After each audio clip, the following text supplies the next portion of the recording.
मेरी मेरी जो है ना मेरी जिंदगी में रिश्ते टूटते रहते हैं। मेरी शादी अभी तक नहीं हुई है, इनकी एज जो है ना 50 क्रॉस कर चुकी है।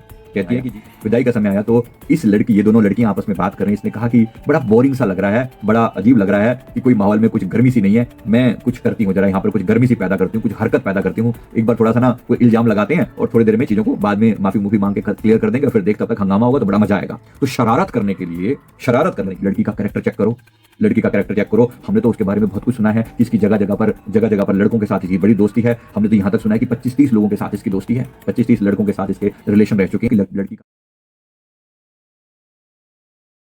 नमस्कार, सेल्फ अवेकनिंग मिशन से संजीव मलिक। दोस्तों, एक शायर ने क्या खूब कहा है कि कर्म तेरे अच्छे हैं तो किस्मत तेरी दासी है, नीयत तेरी अच्छी है तो घर में मथुरा काशी है। कितने खूबसूरत शब्द हैं और कर्मों का हिसाब किताब के ऊपर बहुत ही जरूरी ये स्टेटमेंट है।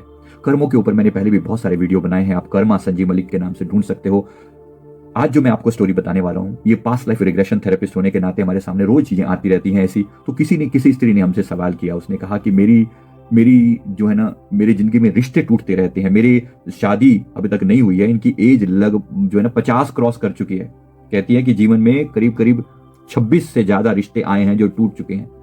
26 से ज्यादा रिश्ते हैं टूट चुके हैं। 50 से ऊपर मेरी उम्र हो गया, मेरी शादी क्यों नहीं होती, मेरे से क्या गलती हुई है बताओ। अब आप कोई जवाब दे सकते हो? जो लोग कहते हैं कि कर्मों का कोई हिसाब किताब नहीं होता, कर्मा वर्मा कुछ नहीं होते, पुनर्जन्म कुछ नहीं होता, आप बताओ क्या गलती हो रही होगी? कोई बता सकता है कि क्या गलती हो रही होगी? आसान नहीं है। जब तक आप उसका कर्मा का हिसाब किताब ना देखें, बताना बड़ा मुश्किल है। हमने देखा कि ये जो स्त्री जो पिछले जीवन में भी एक लड़की थी, जिस जीवन की एक घटना है, जरूरी नहीं कि इमीडिएट पिछला, जब मैं कहूं पिछला मतलब कोई भी पिछला हो सकता है। तो एक जीवन में जब ये एक लड़की थी तो अपनी किसी सहेली के साथ जो है किसी शादी में शामिल होने गई थी। तो जब वो शादी की सारी चीजें हो गई, सारी रस्में वस्में हो गई, अब विदाई का समय आया तो ये दोनों लड़कियां आपस में बात कर रही हैं। इसने कहा कि बड़ा बोरिंग सा लग रहा है, बड़ा अजीब लग रहा है कि कोई माहौल में कुछ गर्मी सी नहीं है। मैं कुछ करती हूँ, जरा यहाँ पर कुछ गर्मी सी पैदा करती हूँ, कुछ हरकत पैदा करती हूँ।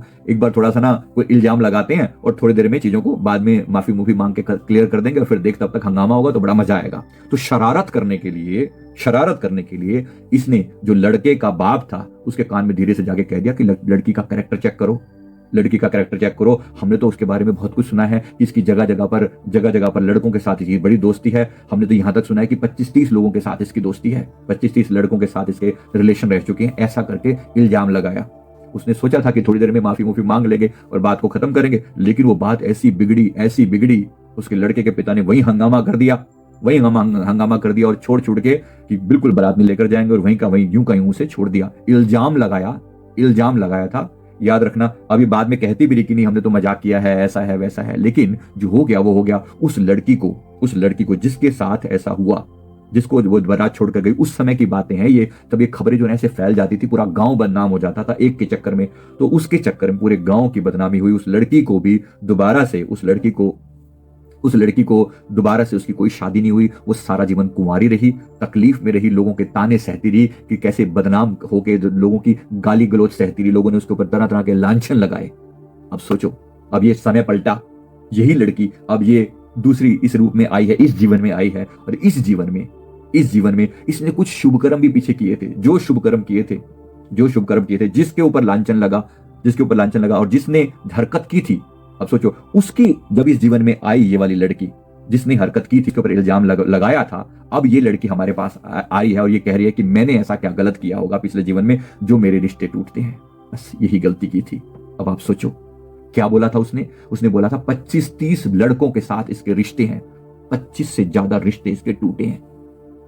मैं नहीं कह रहा कि हर एक के साथ सेम होता है, लेकिन 25 से ज्यादा लोग, अब इसने बोला 26 रिश्ते टूट चुके हैं। यहां तक कि रोका होकर भी बात टूट जाती है। उसने भी रिश्ता होकर भी, शादी बिल्कुल होकर विदाई होने वाली थी, तब भी रिश्ता तोड़वा दिया।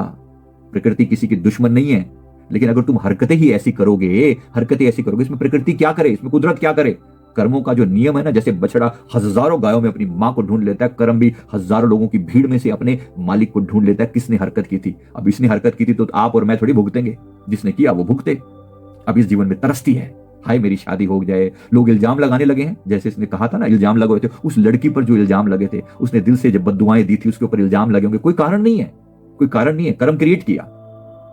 उसने जब कर्म क्रिएट किया तो कभी ना कभी तो कर्म स्टार्टिंग भी होती है ना, ये स्टार्टिंग हुई।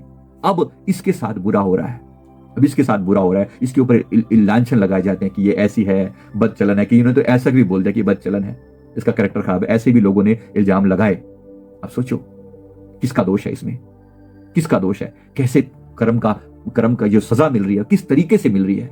प्रकृति के पास हजार हजार तरीके हैं बात को समझाने के। अगर उसी जीवन में ही माफी मांग ली जाए, उसी जीवन में जब गलती हो, कभी भी जीवन में रियलाइज हो जाए, परमात्मा इसीलिए तुरंत सजा नहीं देता। परमात्मा कहता है थोड़ा वेट कर लो, थोड़ा समझ लो, क्या पता ये बंदा सुधर जाए, क्या पता ये बंदा माफी मांग ले, इसलिए तुरंत सजा नहीं दी जाती।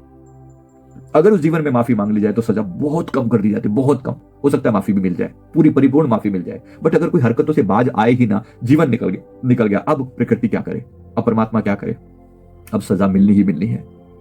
अब ये जीवन में तरसती है। 50 साल की जो हुई नहीं शादी, फाइनली हुई कहां है? 50 साल के बाद थोड़ी शादियां होती फिरेंगी, अब नहीं शादी होती। अभी क्या करे? कहती है मेरे क्यों नहीं ऐसा हुआ, अब मैं क्या करूं, अब हम क्या करें? कोई भी उपाय बताएंगे क्या? कोई भी मंत्र काम करेगा इसके ऊपर? कोई मंत्र काम नहीं करेगा। उसकी बद्दुआएं लगी, सारी जिंदगी वो लड़की भी कुंवारी रही, दुनिया के लांछन सहती रही, इसको भी ऐसे ही रहना पड़ेगा।